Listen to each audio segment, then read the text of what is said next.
Back in 2024, 2025, AI models used to charge you based on the number of chats you create. Now they charge you based on the number of tokens. If you use Claude or any AI model, you know for a fact that the amount of usage you used to get initially has significantly gone down. Every single word an AI generate costs you money now. Output tokens are priced higher than the input tokens across every major models like Claude, GPT, and all of them. And if you're running agents, those bloated responses get fed right back as context into the next call, and you're paying twice, 3 times every single loop. And this is a problem that this guy, JuliusBrussee, tried to solve with what we call the Caveman skill. Caveman is an open source skill that you can install for your AI workflow, and it removes the unnecessary fluff that large language models generate. In super simple terms, why use many tokens when few do the trick? Right? So this is almost like talking like a caveman. So it uses the precise number of words as a summary that you will need in order to get your output. So instead of the issues that you're experiencing and then 10 other words, the caveman skill will just get you token expiry check. Use this instead of this. And this isn't about saving a few bucks. A 2026 research paper tested this across 31 models and 1400 problems. Turns out verbose responses actually hurt large language model accuracy on a chunk of tasks. Adding brevity constraints improve the accuracy 26 percentage points on math and science benchmarks. Shorter output would lead you to generate smarter output. The math is simple. If you're pushing 200 million output tokens a month at current API rates and cut that by even 35%, you're looking at a serious set of savings. And the caveman skill apparently cuts down around 75% of tokens. And if you add this additional tool, it says you can cut down even 46% more tokens with it.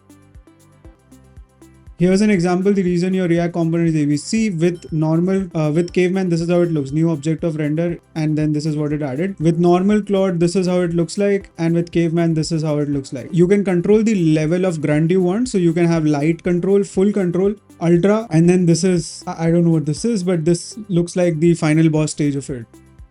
So cool. Now, how do I install this? It's actually super simple. Go to the link on explanx.ai, and it's one of the top trending skills today. The caveman should be at the top. Go to the skill, copy the link here, and I'm going to set up a very quick cursor project to show you the difference between using the caveman and versus using caveman. All right. So for today, what we want to do is create a simple calculator using Python. And first we'll do it without the caveman skill, and next we'll do it with the caveman skill. So I have the agent open here. I'm going to go ahead and tell cursor to generate a simple calculator in Python.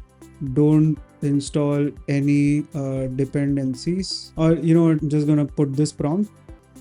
Before you work on Python, we obviously need to create a virtual environment. So we'll just quickly go ahead and do that. Create virtual environment.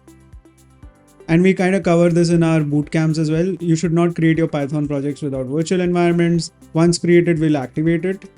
This should take a second, and there you go, virtual environment is active. Now we'll go ahead and put this prompt here. I'm just going to make sure my interpreter is correctly set. It's not yet here, so I'm just going to wait for a few minutes for it to appear there. You can also manually add it, but I'm just going to wait for it to run the prompt once, and let's see how it looks like. So a simple calculator is created here, and let's just review the amount of token it uses.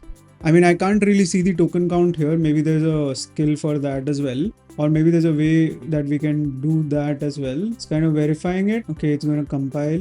What I am more concerned about is what it generates after the code is ready. So right, in this case, it generated a simple message like this. But in most cases, it can generate a very long message. But this is how it looks like without the caveman skill for now. So what I'm going to do is I'm just going to run this code and see if the calculator is really working. I think it's a terminal based calculator. So this is terminal based calculator. Okay, 5 plus 1. Yeah, it's working. So cool. So this was without the caveman skill. And now what we're going to do is we're going to go to Explainx AI, copy this command and add caveman skill to our project.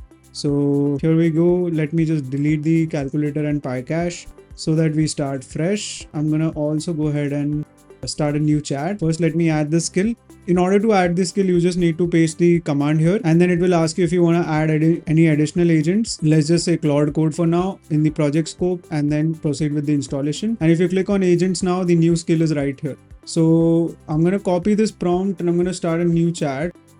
maybe we don't see a lot of difference when it comes to these small projects. Maybe the real difference is when you work with bigger projects on larger scale. So maybe it is built for it, but we don't really have that much time for a big project. So for now, we're just going to check if there's a minute difference when you're working with this skill. So generally, when you're working with like a smaller project, the context that it takes for this script will essentially be more than the output that the final agent gives you. So not really expecting a lot of difference here, but at least it kind of gives us an understanding to see how the skill is installed and how you can make it work. So it's taking quite some time. I don't know if this is the cursor doing this. Okay, I'm just going to wait for a few seconds here. Yeah, it started now. It's reading the caveman skill for us and then it's searching the relevant files. Okay. So it's probably reading through the virtual environment. Okay, it is creating the file. Yeah, it looks like the message is a bit more straightforward. Code stays normal per skill. Okay. And it created the skill for us. There's a typo in the skill, so it's probably going to fix that. The message is also more concise. Sure. Let's see if it fixes this. And there you go. This is fixed as well. Okay, looks like the run is completed. Mostly I can see very little text. If I just compare here, I mean, it more or less had the same amount of text here, but let's just see how the final difference, how the final one looks like.